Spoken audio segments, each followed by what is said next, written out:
Welcome to Out of My Mouth, the program where raw thoughts meet unfiltered conversations.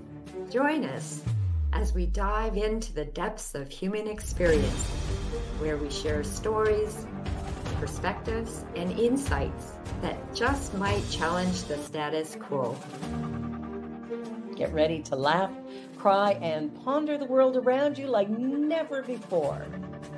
This is Out of My Mouth.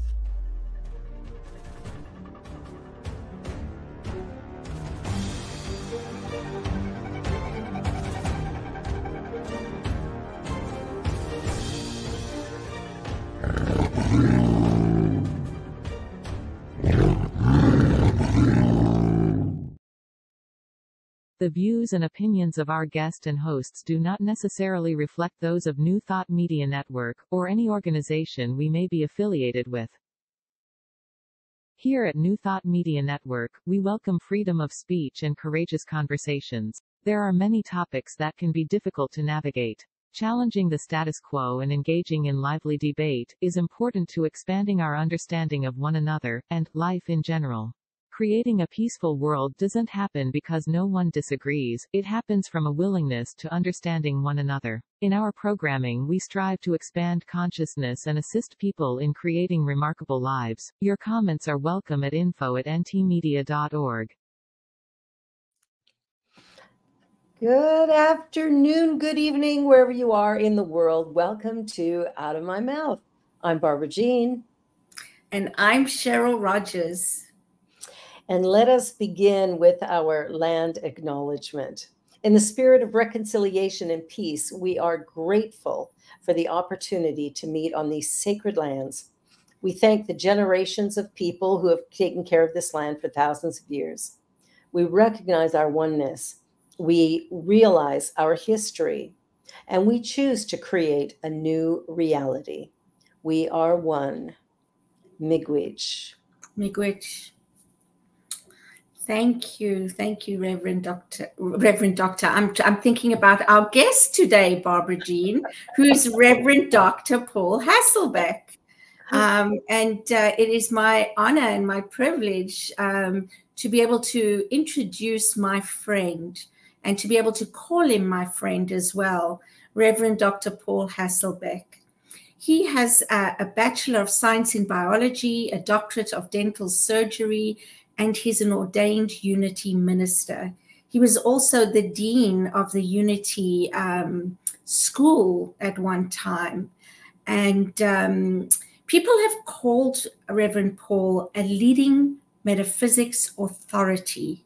He's had a major role in bringing Unity metaphysics into the 21st century.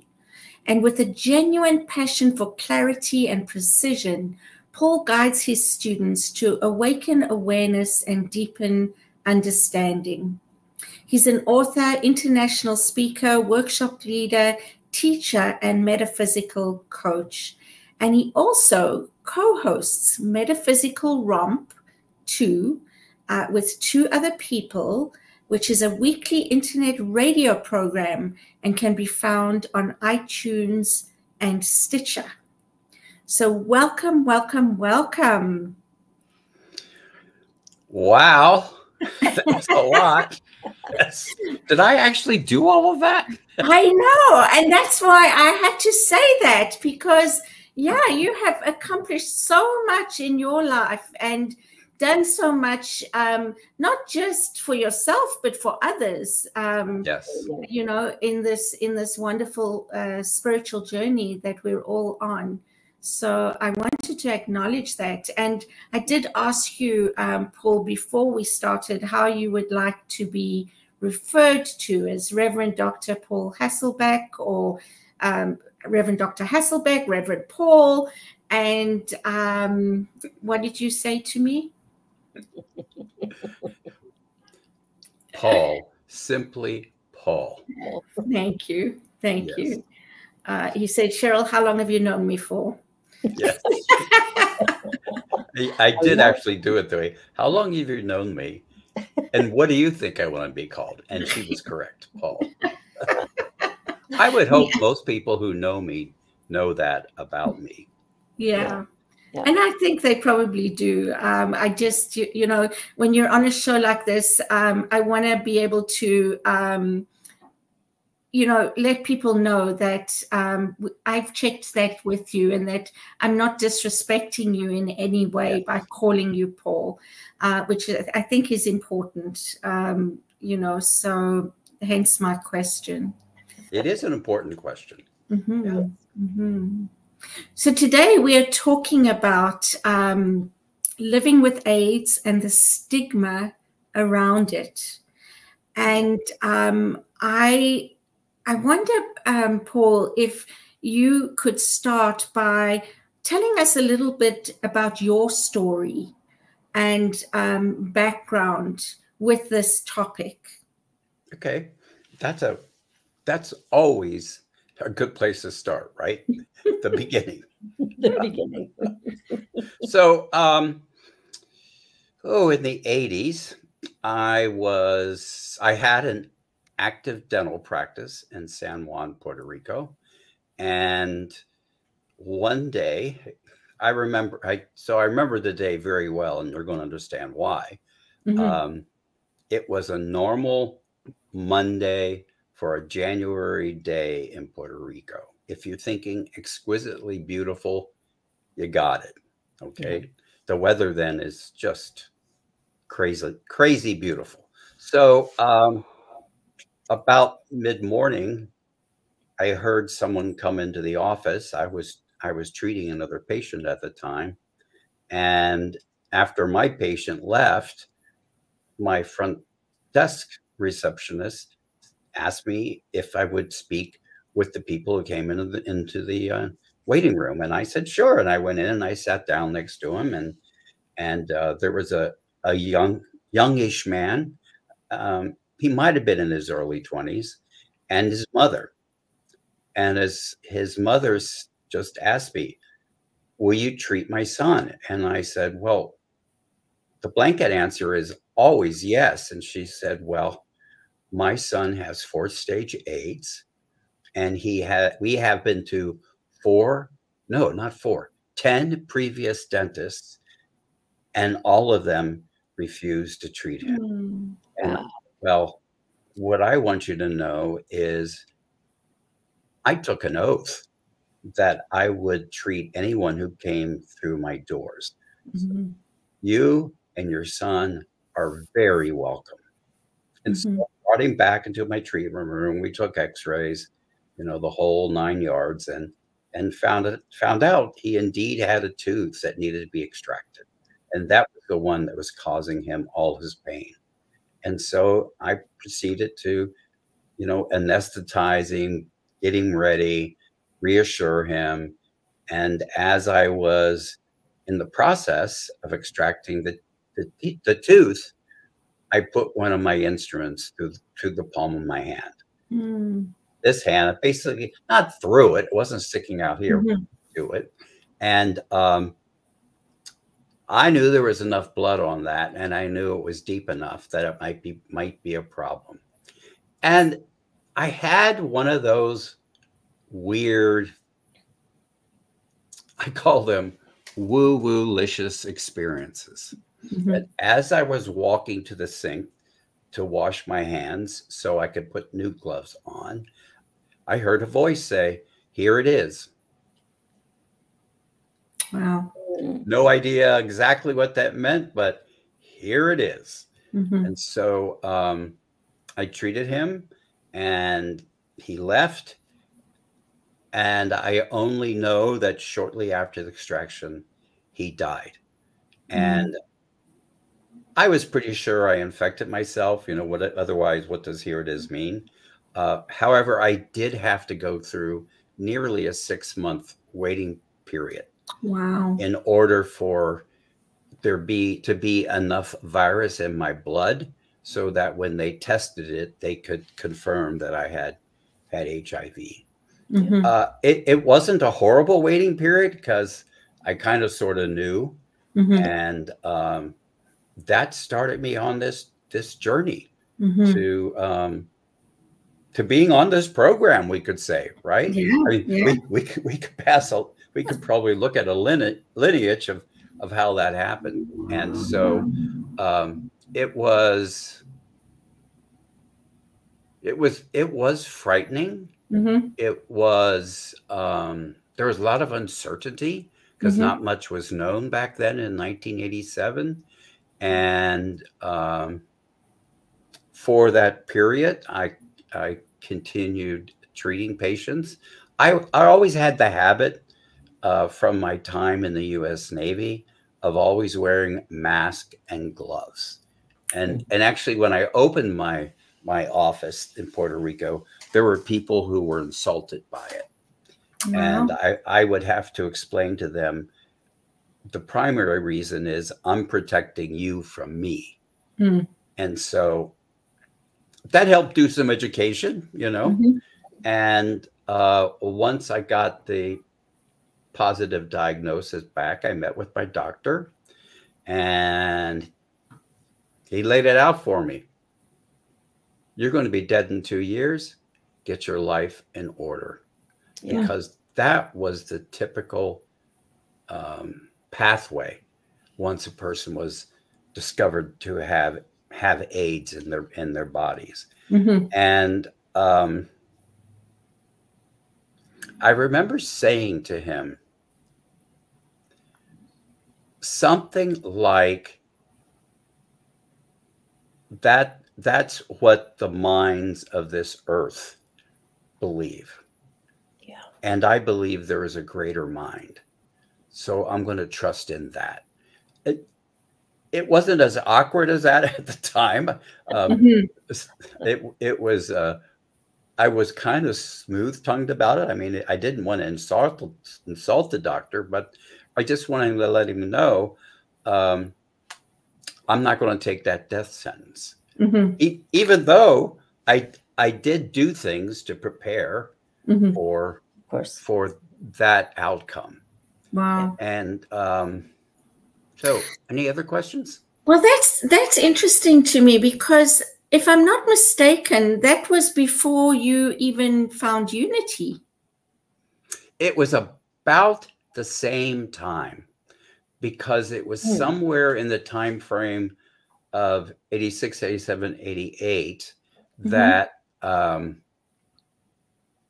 had with another person, with a woman. She and I were doing Course in Miracles groups once or twice a week, and we were focused on the English population.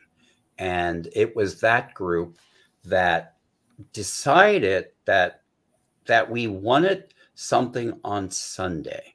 We didn't want it to be a Course in Miracles, because the group to the very last person believed that the Course in Miracles was a one person at a time thing, not a churchy thing, not a preachy thing. And so we decided we would find out where we might be welcome. And it was somebody in our group who knew that there was a Unity Church in Santurce, and that they hosted a lot of Course in Miracles groups. So we knew we would be welcome there. And so I went to visit that church and met the minister then. You might know her. She's a Unity minister, Norma Rosado, who had a very large church. She had a church of over 400 at that time. And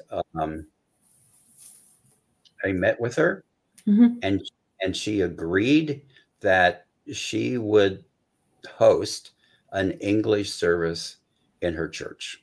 Wow. And so that's how the way we said it at the time was, somehow we became founders of the only English-speaking Unity Church in Puerto Rico without knowing what Unity was.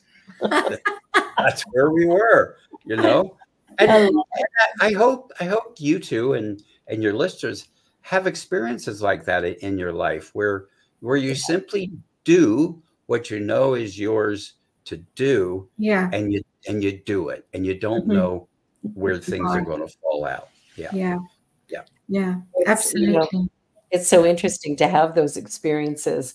I moved to Toronto to start a CSL center here, and I had $40 in my pocket. I had a one-way plane ticket, and somebody offered for me to sleep on their sofa until I found a place, and came here with nothing.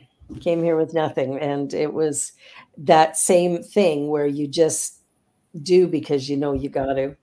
Yeah. It's time to it's go. that I call it, I know that I know that I know that that's mine to do. Exactly. Yeah. Yeah. Well, and the reason that I'm going to go back to what we just spoke about, because I find it fascinating that you had said before you discovered unity, there's a greater mind, and you didn't accept the diagnosis. And we know in New Thought and in Unity, Myrtle Fillmore healed herself from tuberculosis through her mind, basically. So it seems like these things were all happening around the same time. And yes, it sounds like you did know it was yours to do. Yes. So Course in Miracles, basic definition for God is mind. And the understanding is that somehow, some way we are that mind and we can access it. And so that's where I was coming from. Okay. And the two just align so beautifully. Yeah. So the way Course in Miracles and Unity align, in fact, I wrote a book with a friend, Bill Heller, called Unity and Course in Miracles. When he came to school, he came to visit me, and he said, can we do something about this problem in Unity churches where A Course in Miracles isn't even accepted, or there are Course in Miracles groups in the church, but they don't commingle with the Unity congregations. So we decided to write this book as a way to connect the two congregations, because in a sense, the Course in Miracles groups that were meeting in the church, they were like a mini congregation.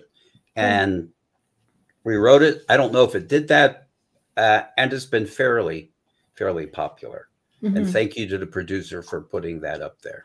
Yeah, no, that's great. And I mean, a Center for Spiritual Living is the same thing. We believe in that basically our thoughts, words, and deeds are what create our reality, and that we don't have to accept what people tell us. We can formulate our own belief, our own BS, right? Yes, our own BS, system. our own belief system. Correct. And it's not only that we can, we do. We do. Exactly. We do. Absolutely. We absolutely do. Yeah, for sure. Yeah. So, Barbara Jean, do you mind if I carry on? I feel like I'm on a roll here, but I want you to come in as well and talk about what you're doing and how that relates to the topic. But one of the other things, so I think to myself, I mean, that's 37 years ago, and a lot of people don't understand that today, 37 years later, HIV and AIDS is still an issue, and that one can actually live with HIV. Yes. Yeah. Can you tell us a little bit more?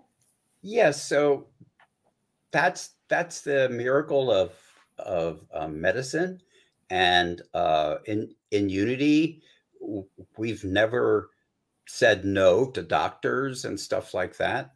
And so I mean, I'm definitely here because of medicines, and because how I use my mind and meditation and prayer and ask other people to pray before those medicines came online. And today HIV does not have to be a death sentence. That's right. However, a lot of people die every year from AIDS, just within the United States. And when we looked it up, there were quite a few of deaths also in Canada. So the disease isn't gone. However, it's gone into a category that we could call a manageable chronic disease. Yes. Other examples would be like diabetes is a chronic manageable disease. So I'm still taking medications. I haven't stopped, but those medications have churned a bit. In the early ages, the earlier period, I was going through HIV meds almost as fast as new ones were coming online. My body would eventually reject them. But you really pointed out something I don't think long enough. So it was 37 years ago, and I've been living longer with AIDS than I lived without it. Wow. You know, it's like, what? Yeah. You know, what? Yeah. And here I am, and I'm strong, and I'm healthy, and I'm having some of the challenges of being in the older age group. Yeah. Don't we just love those older age groups? Yeah. So we have to treat that stuff just like I treated the HIV when I infected myself. And I don't want to ignore the idea that we kind of talked about at the beginning or on the show prep, and that is, back then, the stigma around HIV was through the roof. Yeah. And the scientists and the government screwed up and promoted some of the stigma. Yes. But that did eventually get turned around, but it really demonstrates that when government makes announcements or pronouncements, once the people of the population believe it, it's hard to change it. Yeah. And so my hope is that we would learn from that and not repeat that mistake. Yeah. And there's still a lot of stigma in a number of religions. And then that comes back to sexuality, where the assumption is, well, you have HIV because you're a gay man or whatever. And I think that has been really difficult for a number of people who are maybe raised with religion, and then they're rejected by the churches that they've grown up in or the religious body that they've been a part of. And I think that's been one of the big challenges too, is, here we are as ministers, and we should be caring for those who need care. And in many cases, they're being pushed away because of misunderstandings. We don't understand the illness, and so we just keep you at a distance. One of my members, a few years back, he cut his finger on something, and I went to get him a bandage to bandage it up, and he's like, "Don't come near me, don't come near me." And I went, "I can come near you. It's okay. I'm I don't have any open sores, and believe me, this is fine." So I think even people who don't have it don't understand it, but people who have it sometimes don't understand exactly what it is. And the fear that the government put out, I think it kind of rates right up there with the pandemic, really create some grief for people by the level of fear that you promote in them. So that's not a great thing, but it happens. No. Yeah. And like you said, we really need to go forward being aware And I'm just going to say it. It's a great failure of the Christian church in North America that don't even follow Jesus's teachings. Yeah. It's true. It's just a failure. And in fact, I don't know when it was now. It was 5 years ago or maybe even longer. I just decided I'm not going to be Christian anymore because I couldn't resonate with what the Christian church had done historically, what the Christian church had done to me. And it was like, okay, I'm done. Yeah. I'm done.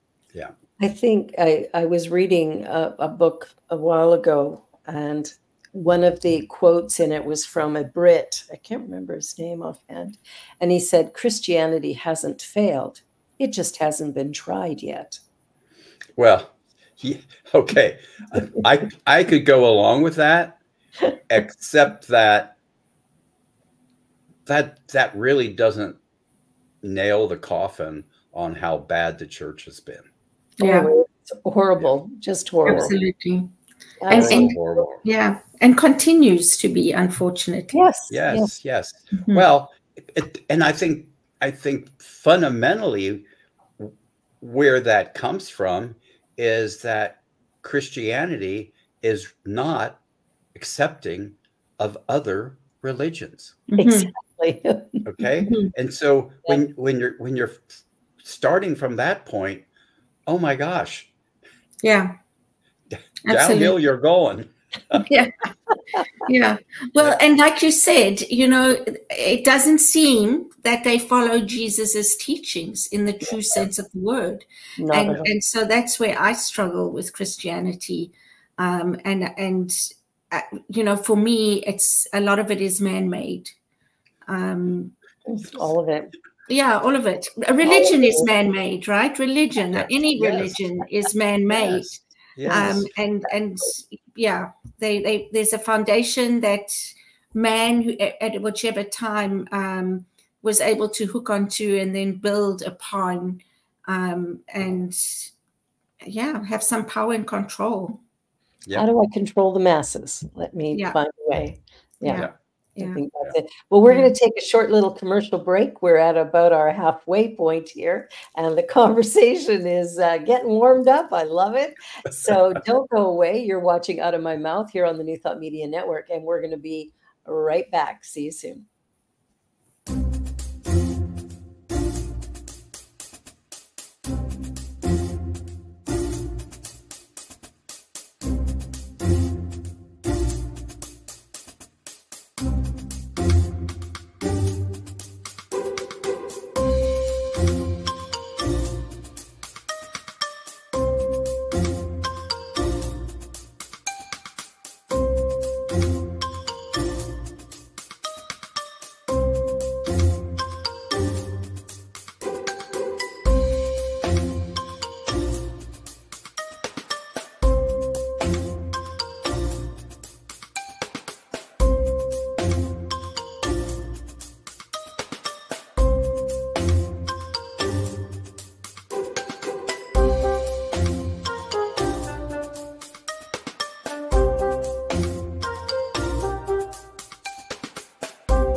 Please help us say thank you to our organizational sponsors, including the Hepperlin Foundation, Affiliated New Thought Network, International New Thought Alliance, Science of Mind Archives and Library Foundation, Center for Spiritual Living Denver, Center for Spiritual Living Midtown, New Thought Philadelphia, Planned Happiness Institute, Summit Center for Spiritual Living, One Heart Retreats, Center for Spiritual Living on the Lake, Unity Spiritual Center, Kitchener, Om Center for Spiritual Living, La Mesa, Satya Center, Center for Spiritual Living, North Jersey, Unity of Savannah, and Center for Spiritual Living, Seattle, as well as all of our individual donors.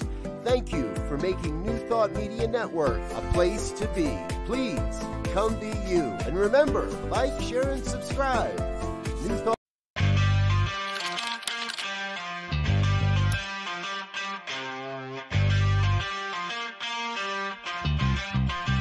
New Thought Media Network.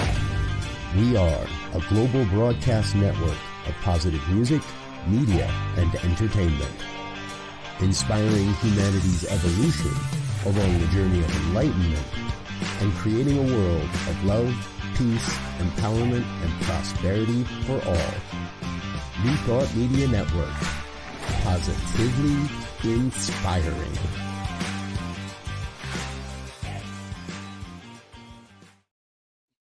Well, welcome back, everyone. And our guest today is the Reverend Dr. Paul Hasselbeck, and we're talking about the stigma of living with HIV/AIDS. So here we go.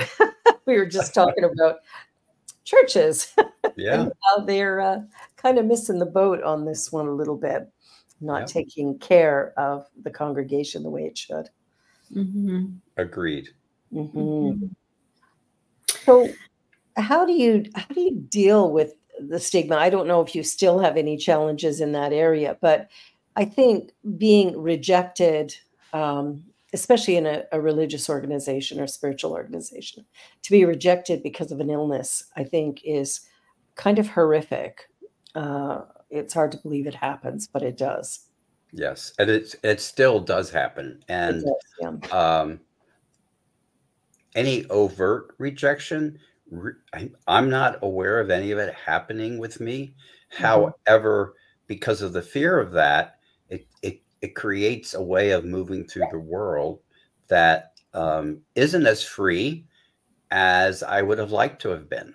Right. And so I had a really great learning through this process. And it mostly focuses around my family. Yeah. Because when I was a kid, I can remember my father saying to my middle brother, "Don't you go gay on me." And so I knew that was a place I couldn't go, even though I already knew I was there, you know. And so I have a little bit of a strange sense of humor, and you're going to learn about it right now. So I have a really good example. So at one point, the HIV, the AIDS in me had crossed the marker that moves a person from HIV to AIDS. At that time, it was a 200 T cell count, and I had dropped below that. And at that point, I knew I had to bring my mother and my father and my brothers into my secret. And I want to acknowledge that often when we come out to our parents, they then go into the closet. So I hadn't ever said anything about my sexuality with my parents, though in some way I used to say they have to be deaf, dumb, blind, and stupid not to realize I was gay. But it came that time that I knew I was going to have to tell my parents, because they would be first, because I didn't want to be sick when I told them, overtly sick. Okay. Because that would give them another burden to handle when I had two things to tell them. And so I would go home at Christmas time, and about 6 months before Christmas time, what would that be? That'd be June or July. I had a realization, and I wish I could remember what triggered it, but I had the realization that I couldn't go home and tell my parents these two things, that I was gay and HIV positive, and which having AIDS would have been actually more accurate. So I cleaned it up a bit. Why? Because of phobias and fear I might get rejected from my family. And what I realized, and I hope our viewers and listeners will understand this. I realized that I couldn't confront my parents with this information and expect them to accept me if I wasn't willing to accept them, if they rejected me on this information. Wow. Okay. So just let that settle for a moment. That's a really important detail. Often we go in this conversations demanding the other people be a certain way when we're wanting them to accepting us as we are. That's the way to go in the conversation. So I remember that when I got home, I told my parents, like on the second day, I need to have a conversation with you both. And I asked them when they would like to have it. And their question was, well, what's it about? This is where my weird sense of humor comes in. I said, well, only thing I'm willing to tell you right now is that there's good news and bad news. I'll crack myself up when I do that. So we sat down in their living room, and I said, so I told you I have good news and bad news. And they said, well, I said, so which one would you like to hear first? And they said the good news. And I said, well, the good news is I'm your gay son. I am a gay man. And then my dad said, if that's the good news, what's the bad news? And I said, well, the bad news is I am HIV positive. And I'm starting to have problems with that. And I thought it was only fair to let you know. I think it's fair to say they were stunned. Yeah. Because not much else was said, and we got up and we went to bed, and I didn't know what I was going to experience the next morning. However, I still kept at the forefront of my mind, however they reacted or responded, it was my responsibility to accept them right where they were. Wow, that's beautiful. So, and I got to tell you, this is the way I lived my life from that point. And so when I came down for breakfast in the morning, my dad was there, which was not normal. It was usually my mom. And my dad said something like, I heard your news. All I need to know is, are you happy? And I said, I am for sure happy. And he said, well, I'm your father. I'm going to love you no matter what. Well, I'm starting to tear up right here at that point. And then at a later point, my mother had me alone, and the same conversation happened, except my mother said, I heard you. I'll never accept what you shared. I need to know if you're happy. I told her, yes, I'm happy. And she said, well, I'm your mother. I'm going to love you, but I will never accept that you're a gay man and have AIDS. And I said, well, mother, what you accept is none of my business. Yeah.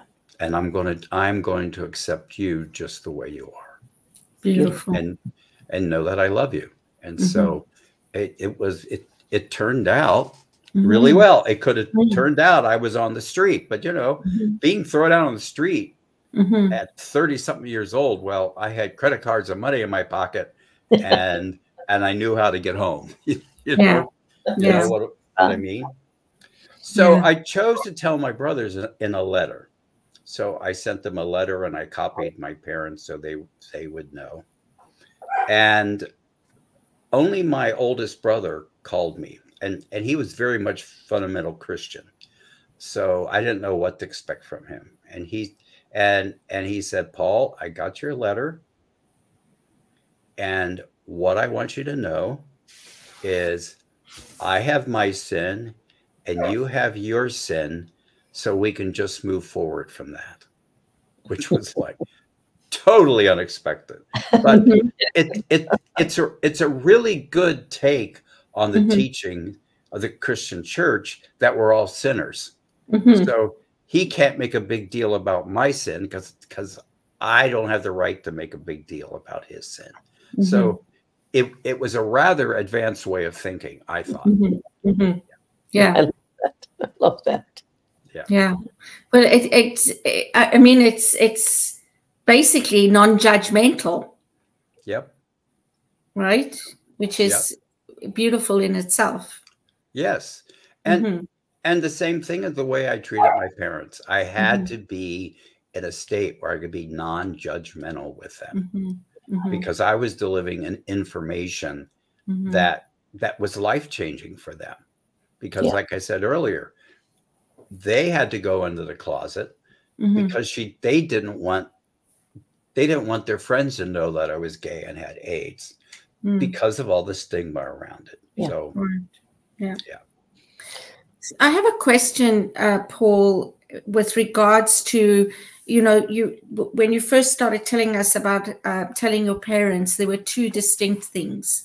The one is I'm gay and the one is I have HIV/AIDS. And people who know your story know that you didn't get it from being gay. Yes. And yet the assumption is, I'm sure, when you tell people, there's an assumption that it comes from being gay. Yes. And so that is the absolute truth. And no matter how much, so I gave up trying to convince people. That's where I got it. Nice. But I also had to add, yes, I'm a gay man. I might have had it when I was treating that young kid, but there were no tests to know anyway. So what's the difference if a person has HIV? Exactly. What's the difference? It's a disease that we have to treat with the fullness of our humanity. I agree. And we're starting to see it affecting a lot of women these days, where I think that's something that maybe people never really thought would happen because they've tied it to one way of getting it. That's not the only way. There's people born with it. It's blood transfusions. Yeah, blood transfusion. There's all kinds of ways to get HIV. And so another thought I had is, I mean, we're talking about this starting up basically 40 years ago with HIV/AIDS became a really forefront topic. And I wonder, now we talk about the Gen Zs and the Gen Xs and all the different generations. Are we doing enough? Are they getting enough education to understand HIV/AIDS in today's time? I have no idea. My guess would be probably not, because it hasn't impacted their generation. I think you're right. Yeah. I mean, it probably impacts a few individuals. I don't know what the transmission rate is for HIV right now. However, it's pretty certain that the transmission of HIV is probably primarily happening around drug users who use injectables and share needles and stuff like that. Yeah. It's passed on. Good points, though, saying that, because it doesn't affect their generation. And that's really when people become educated is when it has an impact on them and their surroundings. Well, there's a recent kind of sort of example. I think the three of us, I don't know, I should just keep it in my camp, shouldn't I? I remember getting the polio vaccine in elementary school. Yeah. And polio got kind of eliminated. And so we didn't have to think about it. We heard about it, but as generations got born, it wasn't a big deal. However, polio is coming back. And so they're going to have to learn about it. Why? Because people won't take the vaccine. Yeah. That's the challenge right now with measles as well. Absolutely. And you've got some people, you know, some children who have an illness or whatever and cannot be vaccinated. And then they're around kids that their parents chose not to vaccinate them. And they end up catching measles or something. And for them, it could be fatal. Yep. That was always the case with measles. People treat it like it's nothing, but that's not the case. When I went I've got another booster for polio, which surprised me, but and this isn't the topic, but it's the topic because it's, and we could call it just infectious diseases. COVID, things aren't being reported about it anymore, and so it's going on the back burner. I have most of my friends I have to re-educate. I have to say, COVID may look like the flu. You might experience it like the flu, but it's not the flu. And they say, well, what's the big deal? I say, I know at least 2 people who have long COVID, and they are miserable. And believe me, you do not want COVID. It's not as simple as the flu. So, I mean, that's a public service announcement. Another one. It is. And but why are we getting those from somewhere else, right? Yeah. Well, with my medical background, I tend to keep on top of things more than most people do. I do, and because I have HIV and it's an immunodeficiency disease, though I have a normal immune system supposedly. You can't trust that. So just 3 days ago, a friend asked me to go out with a group of our friends, and I knew one of them was sick with a cold, and I said, I can't go. And if you choose to go, that's fine, but I can't see you, until 5 or 6 days after you saw him. That's just how I'm protecting myself. And I'm the guy you see on the airplane with a double mask. Or most recently I was in the Big Sky retreat, and I was asked to be a presenter. And when we were in the conference room, I wore a double mask. To me, it's just smart. Absolutely. And by the way, who wants the cold? A common cold. I mean, it's like, not fun. No, not at all. It's a bit miserable. Yes, indeed. So, do you have any other questions? Well, I can't remember the saying, and I heard it, and I don't know where I heard it. Something about if you can't see it, you don't have it. Or it's got something to do with a count. If you don't have, when you have a blood test today, it's so low, the count is so low that you don't even see that you have HIV. Is that correct? Yes. So let's sharpen that pencil a little bit. Okay. Thank you. So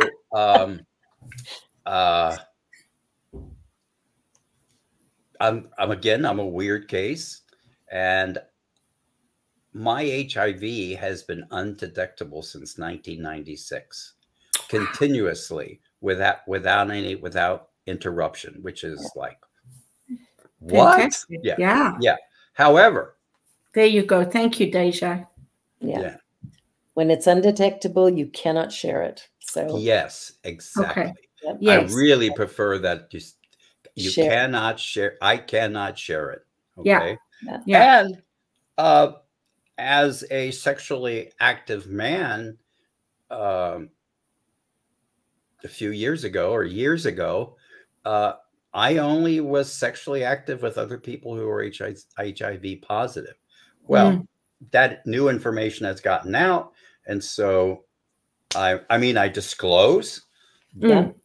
And then if the guy says no, the guy says no. I mean, it's like, yeah.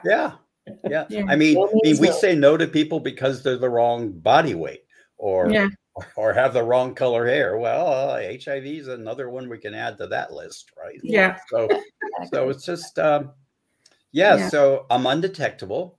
So I cannot infect anybody. Right. Yeah. As long as I stay on my medications. Okay. That's the key. Yes. Yeah. Okay.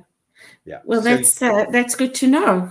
It's good to know, and it's to hear that basically your immune system is what we call normal. What I don't know what normal is anymore in life with anything. But that you look after yourself. You do what you need to do to take care of yourself. Exactly. To not jeopardize that. So to put a number on it, it's something around 1,000 T cells, and is considered normal, 1,000 and above. And I'm at 1,400 or 1,500. So I'm fabulous. Fabulous. I have something of an immune system, right? Yeah. But here's the tricky part. The very tricky part is that, so I'll be a first person again. So when I got AIDS, my immune system was destroyed. Okay. Because I got way down to like 150 T cells. Well, when I went on the meds, those are the T cells that replicated. Let's put it that way. I'm making this simplistic, but Cheryl, in your immune system, and Barbara, in yours, there's a memory of every infection you've ever encountered. So if you encounter it again, you either don't know it or it's a very mild case. In my case, all the critters or let's call them cooties, all the cooties that my body was exposed to up to that HIV infection, that memory was lost. And so whenever I was exposed to one of those cooties, well, I don't have, my body doesn't have that memory. So it has to start from zero in creating immunity. So we may have I have a normal immune system numerically, but there's no way to test how much of that memory was lost. Well, that's very interesting. Yeah. Very interesting. So that's another way that it makes you more susceptible and vulnerable. I just assume I am. And so I don't take the precautions I used to take, but you already know I wear masks. And if I'm going to be with a large group of people, if we're going to be on an airplane, for goodness sakes, it's like putting in a giant closet with a bunch of people, right? And they're all breathing on you. And so I'm even masked up in the airport because there's a lot of people in those waiting areas. There is. There really is. And I don't know what bullet I'd have done by doing that, but I've done it. So that's why I'm urging you on an airplane, in an airport, Mm-hmm. That's minimal protection. Mm-hmm. Yeah. Yeah. Good advice. Yeah. Good advice. Thank you, Paul. Yeah. Well, and we're down to our last 5 minutes. Wow. It goes by quickly. Yep. And what we like to do at the end is just ask you to share one thing from today that you think is really important for our guests to take away from today's conversation. Wow, there's a few, aren't there? There are. I think the bigger picture one that I talked about in reference to telling my mom and dad that I was gay and HIV positive is that whenever you're expecting someone else to accept you, you have to be willing to accept them if they don't accept you. Yeah. Yeah. Wow. It's a two-way street. Boy, that's so true. And that is so powerful. Oh my God. Yeah, I love that. What about you, Cheryl? What do you? For me, what I appreciate is learning more and being able to ask questions and understand at a deeper level the experience of having HIV/AIDS and the stigma around it.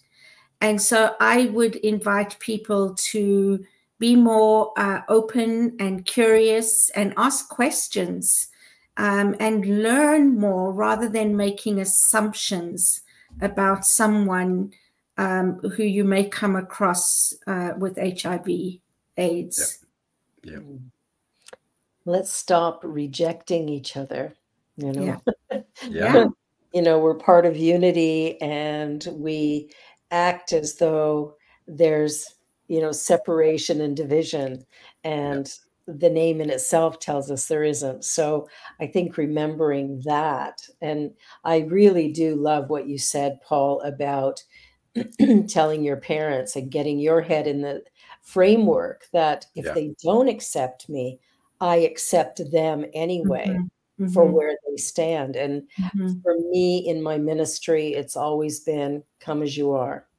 Yeah. You will be loved. You will be cared for, not necessarily by the rest of the congregation. Yeah, right. Because you can't. There is actually one more thing I want to share really quickly because it's been very important in my life. There's a teaching from the Course in Miracles that says, in my vulnerability, my safety lies. Oh, I love that.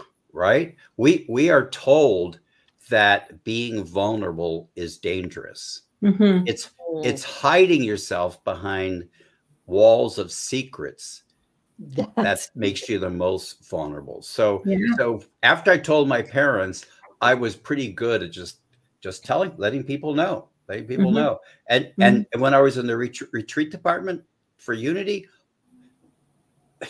you would be surprised the number of people that would say, why do you feel like you have to share that? And you know what? I had to accept them for that. Yeah, absolutely. And one more thought, because we've spoken about religion and churches and Christianity, and it's the same thing, right? It's like if we want to be accepted for who we are, for us to be able to accept others as they are as well. Yes. Absolutely. Absolutely. Well, this has been fantastic. Thank you, Paul. Thank you, Cheryl. Welcome. Deja in the background, thank you so much. And for those of you who are watching, be sure to like, share, and subscribe. And for sure, share this message. It's so powerful and so important. You're watching the New Thought Media Network. This is Out of Your Mouth. And we wish you a wonderful week, and we'll see you again next time. Bye for now. Bye. On behalf of everyone at New Thought Media Network, thank you for being a member of our virtual family. Your financial contributions help share the New Thought message with people from around the world. Please visit and contribute at www.ntmedia.org/donate. New Thought Media Network. Come be you. And please like, share, and subscribe. Until next time, peace and blessings.